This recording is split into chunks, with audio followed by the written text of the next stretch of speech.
Hey y'all, welcome to Flashpoint Facts, awesome interview show where we try to bring you comic creators with books either about to come out, have already come out. If you don't know me already, Danny Martinez, I am your host, and I'm very excited to have back somebody that I've been had a chance to talk to before about many of their different books. Without any further ado, you guys probably know him as the guy who's about to take over Nightwing, but it is Dan Waters. Dan, how are you doing? Yeah, I'm doing good. Thanks for having me on. Absolutely, man. Thank you for giving us the time, man. Everybody is very excited about you taking over Nightwing.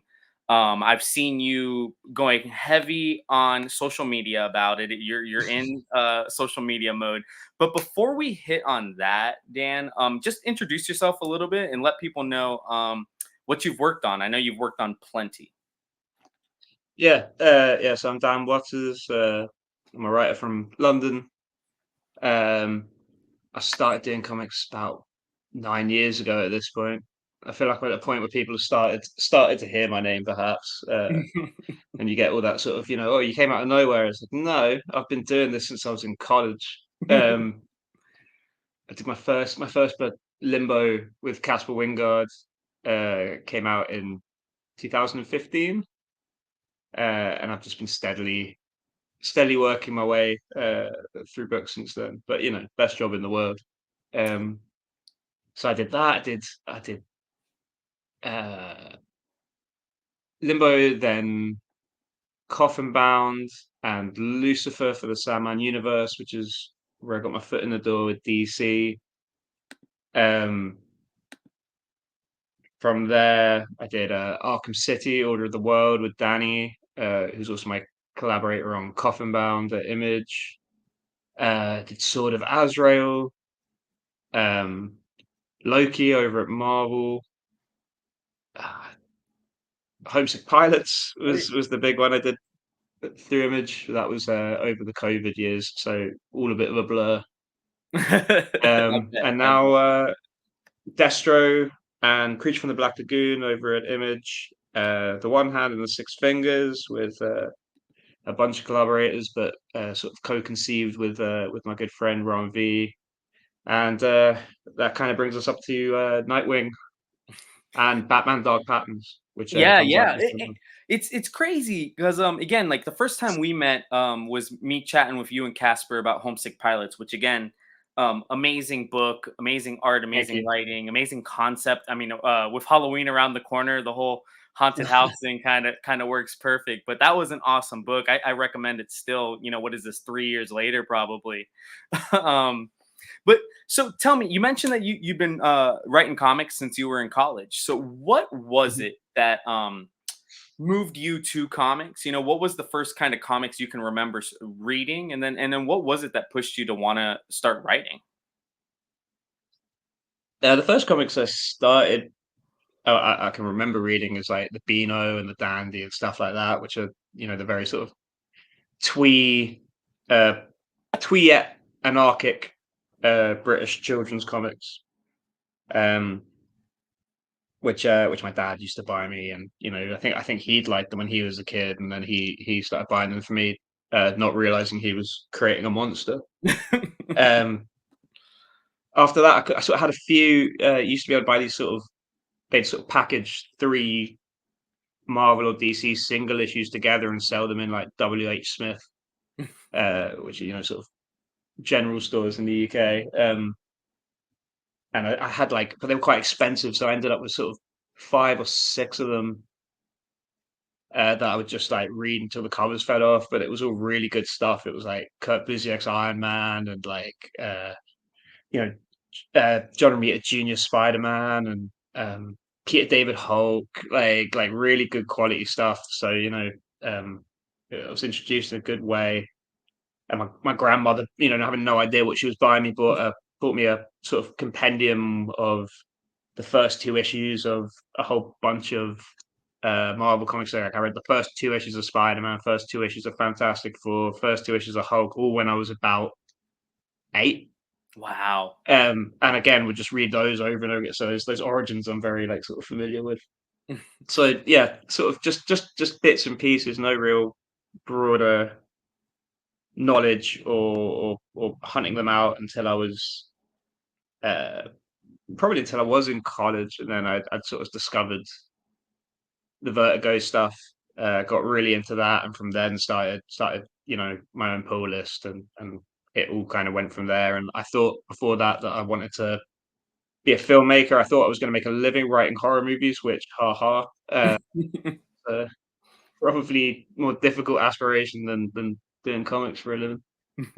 Uh, but yeah, once I started reading all these books and like just sort of seeing the creativity you could get away with and the amount of imagination you could put on a page, that kind of that was an alteration in my thinking. And I thought, well, maybe there's so many comics on the shelf every month. How hard can it be? Only took 9 years. Yeah, yeah, yeah, yeah, yeah. Well, and it's funny. I don't want to, as I always say, I don't want to gas you up, but yeah, man. It's only I feel like it's only a matter of time before Homesick Pilots gets made into something, man. I mean, No, maybe I'm thank just you. optimistic, but I mean, that was if people out there have not read Homesick Pilots, like it's a must read, especially around this time of year, Halloween. But I mean, that was what introduced me to you and Casper, and it honestly, I mean, I've been reading your stuff ever since. Can't put anything that you write down. Oh, thank you. That's very kind. So you Yeah, I'm mentioned surprised stuff on. you mentioned a lot of the stuff you've worked on, and as I look through your like what I guess I'd call your bibliography, for lack of a better term, you've also gotten a chance to do a decent amount of video game IP. Which first of all, us people who love video games, we realize there aren't a ton of video game comic books, even though it seems to be a world that lends itself to that. Talk to me a little bit about what it's like writing video game IP. I know you did some Wolfenstein early on. I know you got to do Assassin's Creed, I believe. Not necessarily a video Yeah. game, but I know you also did Doctor Who. So like that, that established IP, and I know obviously Batman is an established IP, stuff like that. But how you did Little Nightmares as well? What is it like having to write, not just in somebody else's world, but a world that is very much different than comic books? I mean, some of those are different to comic books by varying degrees. Assassin's Creed, I would say, isn't too far away in that it's people jumping off roofs and hitting other people, with a deep lore. Like there's a there's a definite like sort of immediate similarity there. I did a lot of that stuff before I started getting my hands on superhero properly. Okay. So that's really where I cut my teeth in learning how to uh, work with someone else's toys and do what was interesting to me without while still delivering something that both the readers would want and that the owners of whatever license it is are happy with. So those are really good. Those are a really good opportunity. Titan Comics, who did most of them. They're also a UK based publisher, so it was a little easier for me to get in with them before anyone else kind of noticed me. They started giving me work right after Limbo, which was as I said, was my first book. So I was quite quickly able to start working, if not quite full time, but making my main job uh, writing comic books. So I'll always be kind of grateful to them for that. And I'm still working with them, on Doctor Who, and Yep. Yep. You just did the so Doctor that's a new Who one. anniversary. I think it was the anniversary issue, like a month or two ago now. That, or at least it released. I'm sure you wrote it forever ago. Uh, the anniversary. I mean, I've just done the 4 issue series for the new Doctor, which is which was a cool thing to get to do. It was kind of a lot of my sort of friends and peers have written Doctor Who. Al Ewing, Sice Warrior, Alex Packardell, like those guys have all kind of had their go. So it was nice to be asked to kind of put my stamp on it, especially as a sort of British genre writer. You've got to do a little Doctor Who. Yeah, you got to get that in to be allowed in the club, right? Exactly. Yeah. So before we jump into Nightwing, because I know that's what everybody wants to hear about. Another thing that you did with Titan that was IP was Cowboy Bebop. And Mm. as somebody who was in a retail store at the time, that was such an interesting moment because Mhm. the book came out, the show came out, the show was canceled before issue 2 of the book came out. But from my standpoint, it was so crazy how people gravitated. They essentially looked at your book as the closest thing they were going to get to a season 2, because they had already known it was canceled. Usually when a show gets canceled, the comic book suffers. In your case, it ended up being the comic book rose because people wanted more. Did you hear, like, I know you're on social media a little bit. Did you see a little bit of that when that ended up happening? In all honesty, no. So it's very nice to hear.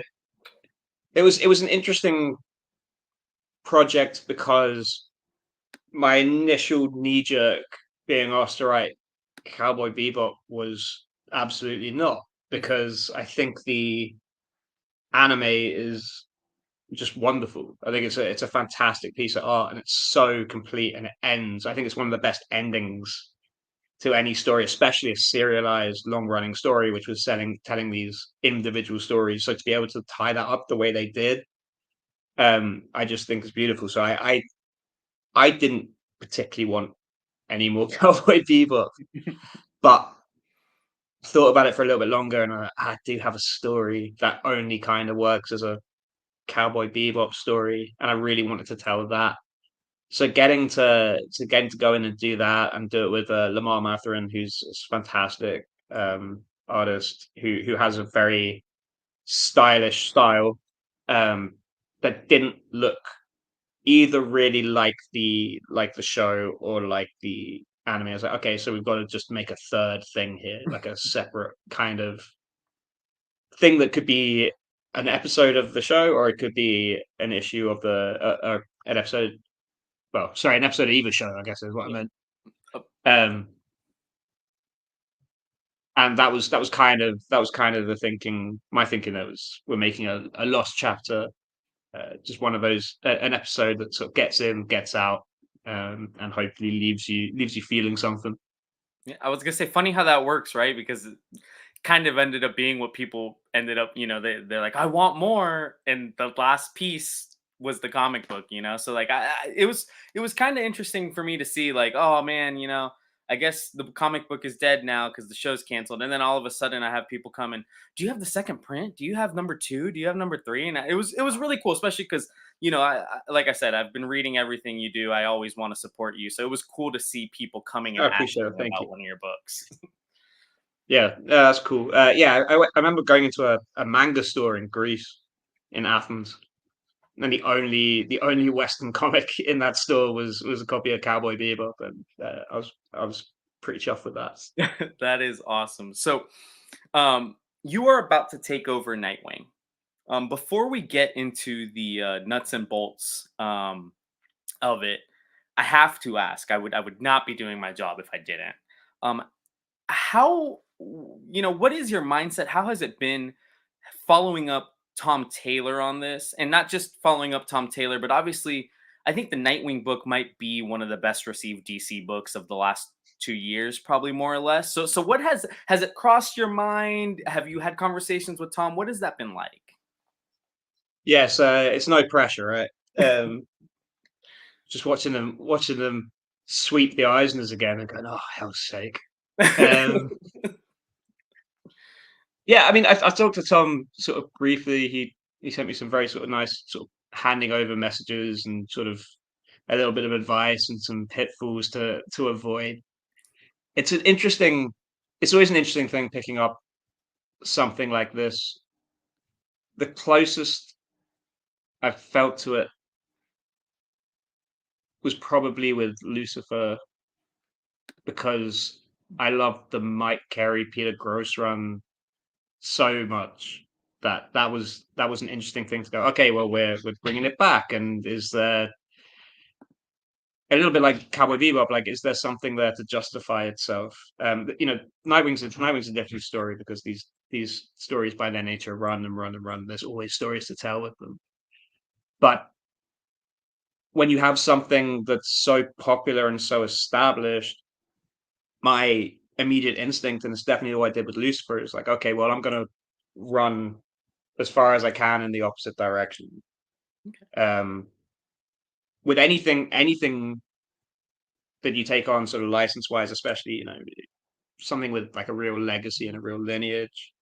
That includes sort of like Batman, Superman, any of those characters. I find it relatively easy to just put my fandom away in a box because that's my job.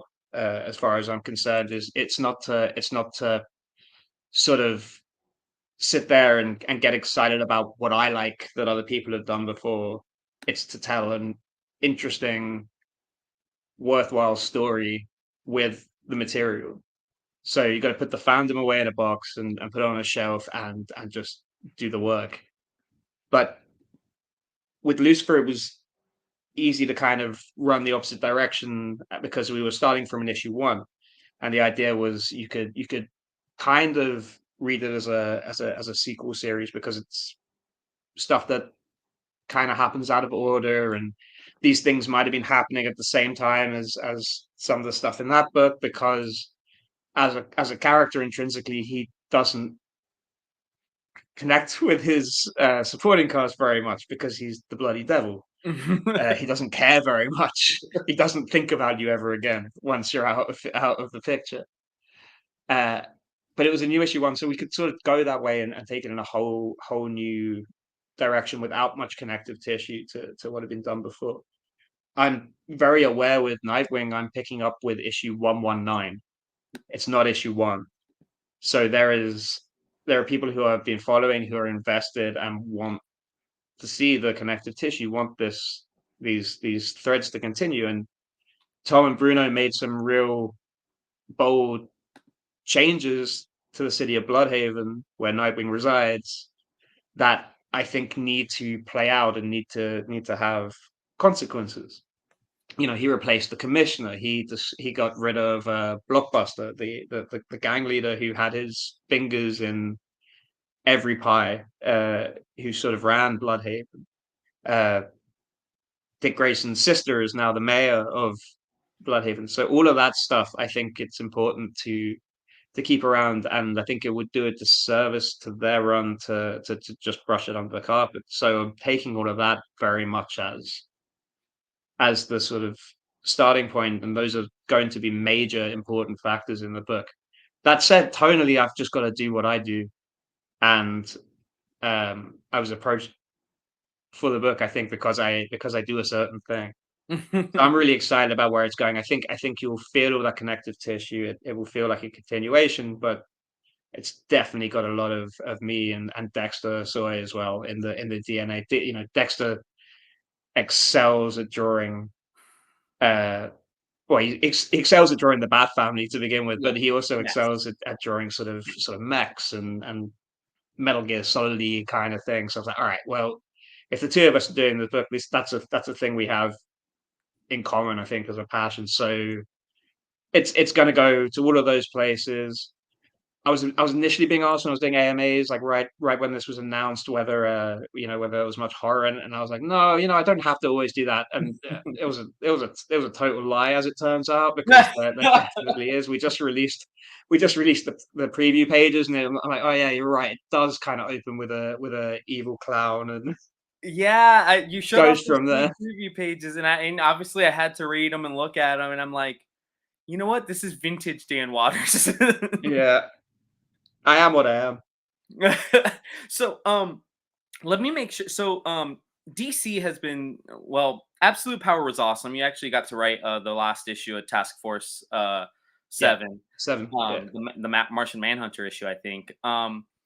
All in, if I'm understanding correctly, and this is at least what I've been telling the customers, All in is supposed to be jumping on points, but without yeah, retconning everything people know. And is that yeah. exactly kind of how they approached it to you and how you've approached it? Yeah, absolutely. I mean, I also feel like I always want, if I'm coming onto something and we're opening a new trade, uh, I know not everyone likes thinking in trades, but we're starting it's issue 119, but it's also going to be volume one of our run. So I think if that's not readable on its own, if that's not, comprehensible and the stakes don't feel important without you having any prior knowledge, then I think I failed at my job. I like it. I like it. And I've always it's hard to please everybody, but I've always been a proponent of you don't always have to retcon or reset your numbering, but it is good to have jumping on points, right? Like this is Nightwing 119, but if you hadn't read Nightwing for 119 issues or 118 issues, should I say, you can jump in here and read it. And I really think what DC's doing with All In is a good move. It's the perfect blend of being able to give people a jumping on point without making everybody who's been following along for the last 3-4 years, feel like it was a waste of time. I really do like the idea. Yeah, I mean, I think there's a joy to it. I had one issue of Nightwing, and cannot remember the number of it now, but I had one as a kid, before this numbering. Uh, and it was a Devin Grayson written issue, and I just all I knew going into that was that he had been Robin, and now he had this cool black and blue costume. I was maybe 11 or something, and I picked it up as a floppy, and I loved that issue. And I didn't know everything about what was going on. Not everything made total sense to me, but I loved it because it felt like it was part of something bigger. It felt like there was like, okay, there is more story out here that you can go and explore and learn about. And I came back and read that whole run in the run up to this, and then I was like, oh, I got to the one where I knew it back to front, this one chapter, Full and read it in circle, the right? in the scheme of the whole thing, and that was a joy. Yeah. So, you mentioned that you know, you are what you are. There's going to be a little bit of horror in this, but what can so first of all, I will say, and being in a comic book store every day for the last 5-6 years, I've heard everything. How much people love Tom Taylor's run Nightwing. But then I also heard criticisms. There were some. Everything's not perfect. And one of the things I ended up hearing was, it felt sometimes too much like a slice of life. It was Dick Grayson and Babs, and they're finally together. And sometimes people didn't want that. They're like, I want Batgirl and Nightwing. So in your let's just say the first arc. What can people expect? I know there's going to be some meddling with the gangs. We can already tell that from both the solicitation and the last page of the preview you did. But what can people expect from your version of Nightwing? I mean, I like the sort of detective side of the character. Um, so there's definitely some of that. There's him sort of going into sort of smaller scale operations and trying to figure out exactly what's going on, particularly with the gangs. The sort of I loved his whole run as Batman as well when Dick Grayson was Batman. So Black Mirror is one of my favorite Batman books. The Batman and Robin is one of my favorites. So I think you maybe see a little bit more of those in its DNA. Um, I also I also I love writing about place. So Bloodhaven and the sort of differences between. And stop myself because I was about to say the differences between Bloodhaven and Gotham, but actually that's not what's important because the city doesn't just exist Yeah. as a lesser known Gotham. So Bloodhaven has its own place. I think is a real focus and something I really want to drill into. And we're touching on the chemo event and things like that, which was when the the living chemical weapon chemo blew up half of Bloodhaven back in one of the crises. Crises. Uh, and going back to the traumas of that and how that damaged the city, and then the repercussions of what Dick Grayson has done with the Pennyworth Foundation to try and uplift the city, and the ways that's worked and the ways that it maybe hasn't worked out, and people still fall through the cracks. And so there's yeah, a lot about the city. I think is kind of very central to the story. So a street level view, but I will say there's not a ton of time that he gets to be Dick Grayson and sort of hang out because things are ramping up pretty quickly. That's good. I think that'll be both old fans will love it, and I think it's kind of the change of pace that some people wanted. So I think that's going to be great. You mentioned a little bit in there about just how much you loved when his take when he was Batman and Black Mirror and everything like that. You've had a chance. I know obviously you started at DC with Lucifer, but you've really had a chance, and some of them are one shots. But you've gotten to write a decent amount of Bat Family. Obviously, you got to do the Hmm. Azrael miniseries. You've done a few one shots here. Is that a place you feel comfortable? Is the Bat Family just like a place that you really feel like you excel, or that you're able to write really well? Yeah, I mean, I'm a goth who writes superheroes, so where else could I be happier, to be honest? Uh, yeah, I think probably the most comics I read before starting to do it professionally and taking it a little more seriously and reading a lot wider, it was mostly Bat stuff. I read voraciously um, Batman related comics, so it really is it is the part of comicdom that I kind of know like the back of my hand. So I'm very comfortable in Gotham. I also think Gotham is you do sort of criticisms you see and sometimes you'll see people complain a little about why does so much stuff happen in Gotham? Like why is everything so Gotham centric or Batman centric? And I don't think it is Batman centric. It's Gotham. Gotham is it's a magical city full of every pitfall you could hope to see in a city. It's got mad scientists, it's got black magicians, it's got um, all of this stuff happening on top of each other. Um, and so there's just endless stories that you can tell in this very hostile, scary city. You just can't run out of things to say about it. So before I move on to the next question, I have to ask you, what is your favorite Batman movie? Uh, it's a toss up between 66 and the Batman. Oh, okay. And you know what's funny? As you were saying that last answer, I was like, man, I bet you he really likes the Batman, because it really makes Gotham its own character on top of everybody else. And I feel like that's what you also Yeah. try to do. I was so excited for Pattinson as Batman because of the film Cosmopolis, Yeah, yeah.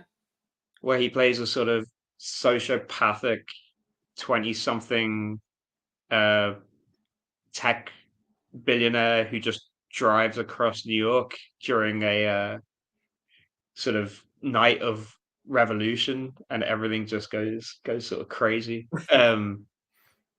Uh yeah, so I knew I was going to love it from the get-go, and it sort of directly led to Dark Patterns as well, Yeah, in that yeah, it, yeah. it, it sort of prompted a conversation between me and my editor, Ariana Tessori, about like, oh, no one's kind of doing this right now. No one's doing this kind of book. So I don't think you'll pick up Dark Patterns and think, oh, this is absolutely the Batman, but just that kind of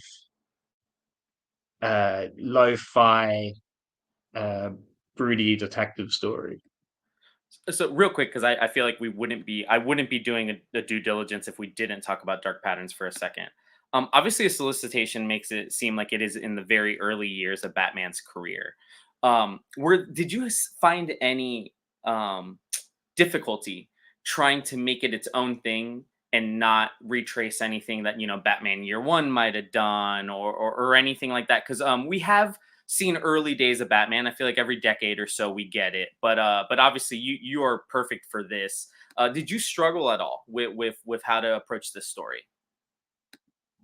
No, um, because I think there's maybe been a little I think it will make more sense when the book comes out. But I think there's been a lot of sort of focus on oh, it's an early days Batman. It's about an early days Batman, and yes, to an extent that's true. But really, what it is that it's very tight detective stories about Batman. So yes, he's a little less experienced and sort of finding uh his place in Gotham, but more existentially. Like this isn't a story about like how he becomes Batman. It's not a story about people learning that Batman exists. It's to me, it's just classic Batman setup. It's Commissioner Gordon, it's Alfred in the Batcave, and it's Batman out on the streets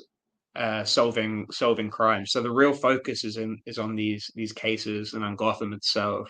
Um, those are the real sort of stars of the story, rather than it being any kind of origin story. Just looking at this, being a guy who orders comic books, I look way too deep into solicitations. Um, but I look at the solicitation and it says, case 01, we are wounded. Is the Mhm. intention that each issue is a case, or will he have to continue on solving the case from issue to issue? It's four cases across 12 issues. Okay. So the first three issues are We Are the Wounded, and then we move on to the next case. I like that. I really like it. I really like, and you notice I mentioned it earlier when we were talking about jumping on points, but I really do like when somebody makes it a concise. Yeah, I have a 12 issue series, but you can read it in chunks of three. I really do like Yeah. that process. Um, so the other thing I wanted to talk to you about, Dan, and now I'm not sure who has the better hair now. I feel like when I first interviewed you, it was Rom, but now you and Rom are really, really, going at it. You've collaborated in the last year alone.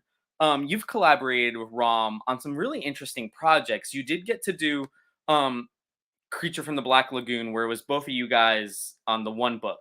What I found really interesting, and I actually loved the book, but what I found really Thank interesting you. was the Six Fingers and the One Hand, because that was one of you guys writing one of the books, the other one writing the other, and they were just two different paths of the same universe. First of all, how did that come about? First of all, how did you and Rom become, collaborators? Where did you guys? I know both of you are from the UK, but how did you guys end up meeting and getting together to be this hive mind sometimes, like you are? Yeah. I mean, Rom's from India, but he lives in the UK. Uh, but yeah, I know what you mean. He's widely considered one of the Brits Yeah, as a well, sort of the creative, accent is and is and I is, think is good. part of that's stylistic as well because of the way he writes. Mhm. But um, we met at Thought Bubble, which is Yeah. a truly excellent convention in the UK. It's also where I got a lot of my career. I thought Bubble. Casper and I pitched Limbo to Image at Thought Bubble, Wow. and I think that it was the next year. It was the next year because we were releasing issue one that I was introduced to Ram through Ryan O'Sullivan, who's another member of our White Noise, our writers collective. So it's me, Ram, Ryan, and Alex Packnado. I love Uh, Alex as well. That's another. You guys have a great yeah, little collective there yeah. of writers. Yeah, and no one knew who any of us were back then at all. But we sort of met, the four of us, and knew that we wanted to do similar things in comics. We had similar ambitions, both in terms of wanting to do this as a career, but also an excitement for things that hadn't been done yet in the medium, and wanting to kind of find those spaces. So we sort of pooled our powers.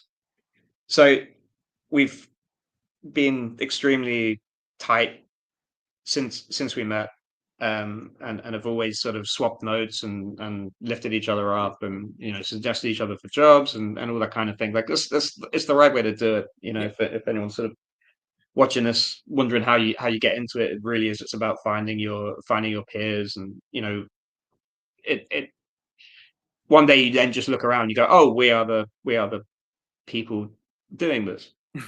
Um, it happens so incrementally that it becomes easy to lose track of.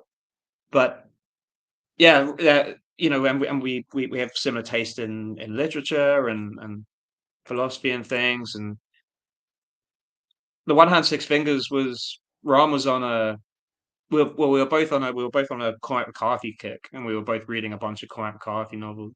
And I suggested the Sunset Limited to him, which is one of my favorites. It's a novel written as a play, um, and it's very very nihilistic. It kind of you can read sort of 600 page Cormac McCarthy novels, and in my view, you can kind of get the same gut punch out of the 90 pages of the Sunset Limited.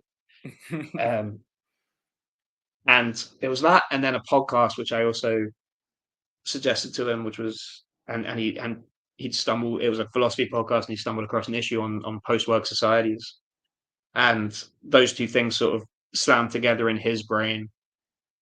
So he messaged me at like 2 a.m. and was like, "Hey, are you up? Are you around for a call? Because I've had this idea." And the idea was basically to do two stories. One was about a cop, and the other was about a killer. But he had the cop side, but he had no idea what the killer's story was. So he asked me if I did. And I actually had something. I had the sort of nascent idea of the sixth finger of this killer who's sort of mutating as the cops are looking for him. So he's not quite the same person that they're looking for. Um, I did have that kind of already in the tank, so we sort of meshed these things together and then started working. It took us a long time though. It took us about 2 years from that phone call to actually putting the whole team together. And now the trade Wow. comes out in December. Yeah, well, I was just gonna say now we've completed it. It was great. It was a great series. Exactly. Yeah, it was a really cool thing to do. It was a real leap of faith as well because there's two writers working in sort of call and response with two main artists on the book. Everything had to line up. Everything had to make sense. All those little decisions that you might make about a scene had to be kind of run through two teams the whole time. So it was a fair amount of work, but it was very rewarding to do. It was a cool You experiment. you mentioned that it took 2 years. It took a long time. Is part of that because there has to be a lot of back and forth? He has to say, "Hey, I ended issue two like this." Just like it's not like anybody's forcing anybody to do anything, but you have to be in the know of what's happening issue to issue. Yeah, I mean, very much. There was a lot of that, but most of that happened in the pub, so not too taxing. But honestly, it also just kept opening up. There was a sort of thing, when you do the cool thing about working in tandem like that, that is maybe actually a little easier than fully co-writing one thing, is that you're both creating things to suit your own purposes, to suit the purposes of the story you're telling, but you're sort of creating these ideas and these concepts that then can be like taken over into the other book. And so it might be a thing of like, I wrote a car crash, for example. My character wanders out into the middle of a highway and causes this sort of pile up. And Ron was like, "That's awesome. I can start my next issue with the detective at the side of this car crash because I need an oil spill to have happened. So just put a tanker in there, and so it was things like that, which are kind of small things, but it just made it. They just kept happening where we could sort of play off each other.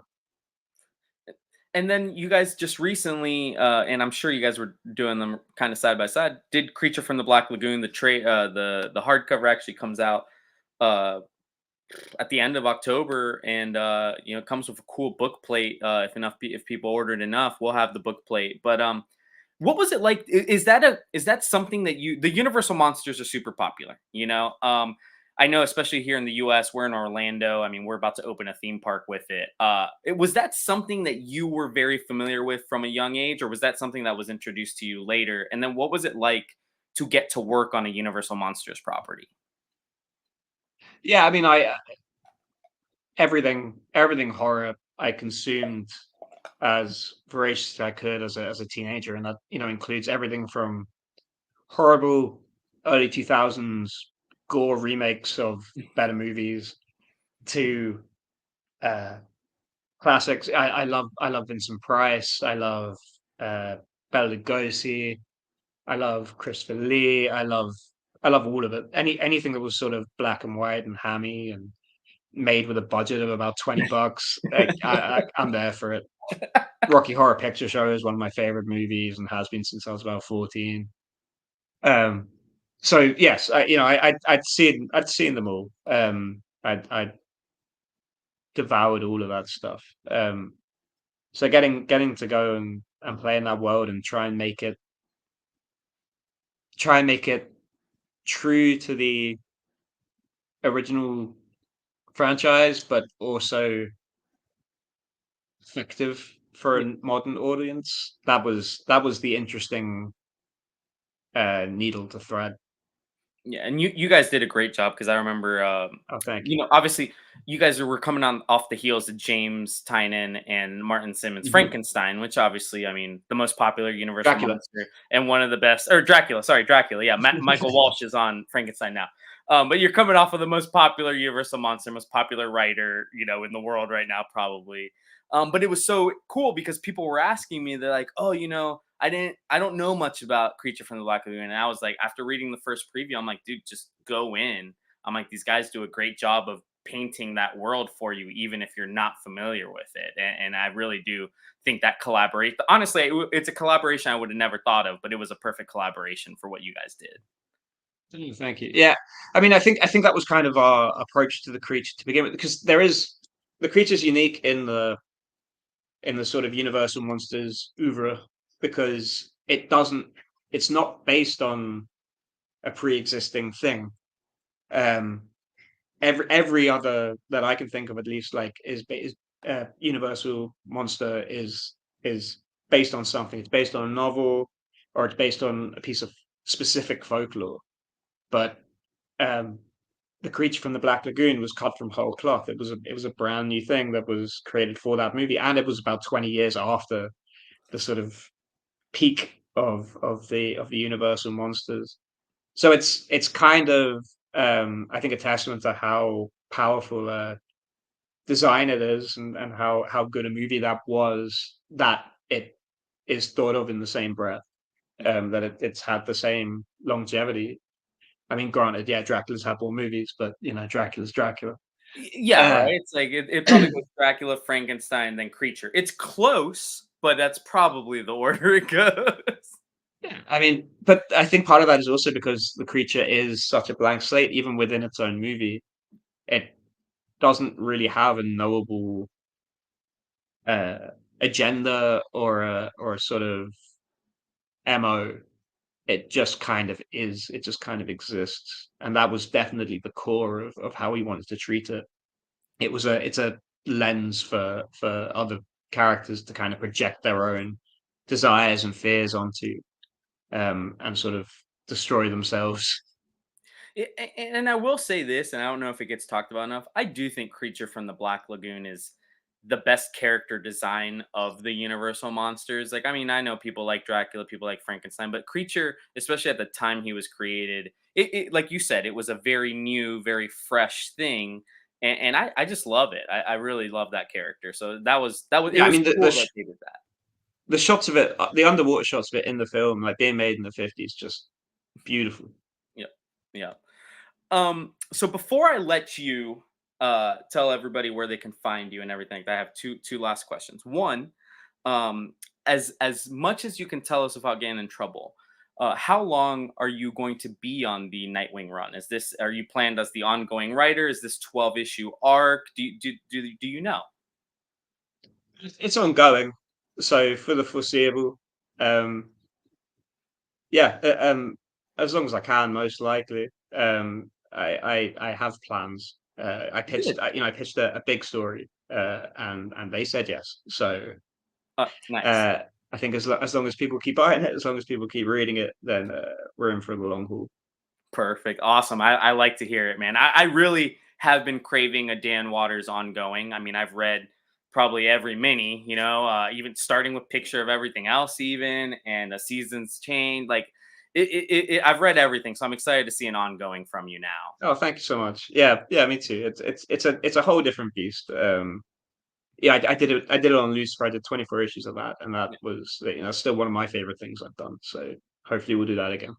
And then second question, and you can answer. You can answer. You can give me two answers. One if Rom was watching, and one if Rom wasn't watching. Who has the better hair? I mean, you've also got to bear in mind that Ram has like 10 years on me. So like with that in mind, I think he probably does. I think he probably does sort of edge me out. But you know, it's not a competition. Everything else we do is a bloody competition. But this. Oh man, I'm just waiting for like like a Step Brothers homage. You and Rom just like right behind each other. With the long hair. Like that's just what I'm waiting. I'm That should be the new I'm book. sure there are some pictures from conventions like that. We're both at New York Comic Con in a few weeks, so maybe we'll do it there. Awesome, awesome. Yeah, if you guys do that, please share it on Twitter so we can retweet it. That'll be or X, sorry. Um, but yeah, yeah. Dan, thank you so much for your time. Before you go, just let people know where they can find you. Whether you have Patreon, newsletter, wherever people can find you, just let them know. Yeah, and first of all, thanks for having me again. It's always a pleasure. I am on Twitter because I will call it Twitter until the site collapses into dust. Agreed. Uh, and Instagram and the sort of Blue Sky, all of those threads I couldn't be bothered. Um, and I'm Dan PG Waters on all of those. But the best place to keep up to date with me is the Dead Air Channel .ghost.io, which you can find links to from all those other places as well. But that's my newsletter slash blog thing. So you can subscribe, and I send out a newsletter once a week with thoughts about storytelling and books I've been reading and whatever else I have coming out that week, and uh, general bits and bobs that have been floating through my brain in that week, which I've really enjoyed doing. I've been doing it for like a couple of months now. So that's my favorite place you can find me. Yeah, I always tell people, I'm like, if you can follow a creator's newsletter, whatever it might be, that's your best place. Because I know you guys are always busy, so it's hard to be on Twitter, on Instagram, on that. Like, I mean, I know they're all connected nowadays, but so you mentioned you're going to be at New York Comic Con, so people can go find you at New York Comic Con. That's in a couple weeks. Do you are you having your own booth? Are you going to be with Rom at the Scott's Collectibles booth? Do you know yet? No, I'm with Kinetic, so I'll be at the Kinetic booth, but I have my own table. Cool. I'll be there with Danny, and I think a few tables down from where Casper's signing with Kieran Gillen. So uh, sort of the usual suspects, my usual band of villains. Yeah, Will all The sort of UK be is just taking over adjacent. New York in a couple weeks. That's all I'm gonna say. Yeah, uh, lock up your pubs.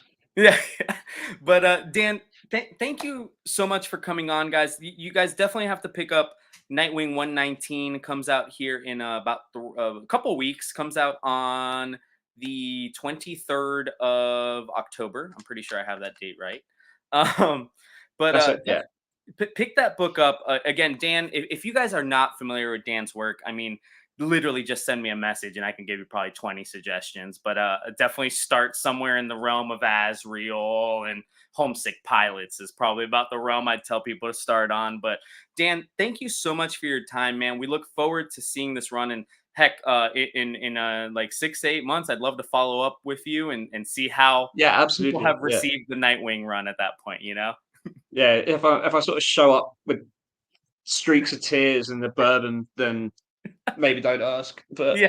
other than that, But thank you so much, Dan. Enjoy your time at New York. And enjoy your time writing one of the best Robins. Really. yeah, thanks so much. It's always a pleasure. And thank you guys for watching. This has been Flashpoint Facts. That has been That has been Dan Waters, and check back with us next week.